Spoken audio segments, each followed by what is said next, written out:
ভাই উপরে উঠে পড়েন। এখানে তো আমার সিনিয়র আছে ভাই, আপনি না মাসুদ ভাই, এখন কি অবস্থা?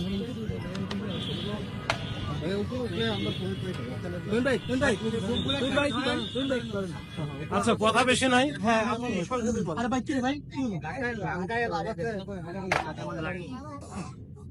সাবেক বিডিআর এর সদস্য যারা ছিল তারা তো কাকরাই মসজিদ ক্রসিং এর ওখানে আসছিল। ওখানে এসে তাদের সাথে আগে থেকে আমাদের কথা ছিল, ওখানে এসে তারা জানান দিয়ে 10 মিনিটের মধ্যে আবার চলে যাবে, তাদের প্রতিনিধি আমি পাঠাই দেওয়ার মতো নয়, এরকম একটা কথা ছিল। কিন্তু তারা ওইখানে আধা ঘন্টার মতো থাকার পর পরে আর যাবেই না।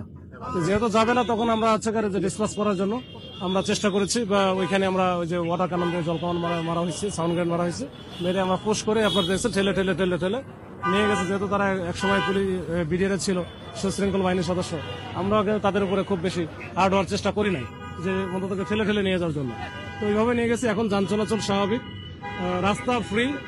এখন ওরা আছে বিভিন্ন দিকে, হয়তো যে চলে যাচ্ছে আর কি, হয়তো শহীদ মিনারে বা শাহবাগের কোথাও একটা নিরিবিলি জায়গায় যাবে। তো এই হচ্ছে অবস্থা সর্বশেষ, আর আপাতত সমস্যা নাই। পুলিশ সদস্য এগুলো কাজে গেলে অনেক লোকজন, ওদেরও তো প্রায় 1200-1500 মতো ছিল। এখানে ধাক্কা দিতে গেলেও অনেক সময় ঝামেলা হয়েছে। আমরা কয়েকজনকে মনে হয় আপাতত ধরাও হয়েছে। তো আমাদের বেশ কয়েকজন আহত হয়েছে, আমিও হয়েছি। এখন এই হচ্ছে অবস্থা। এখন যেখানে 144 জারি করা থাকে, ওইখানে তো 4 জনের বেশি এমনিতে যাওয়াই যায়।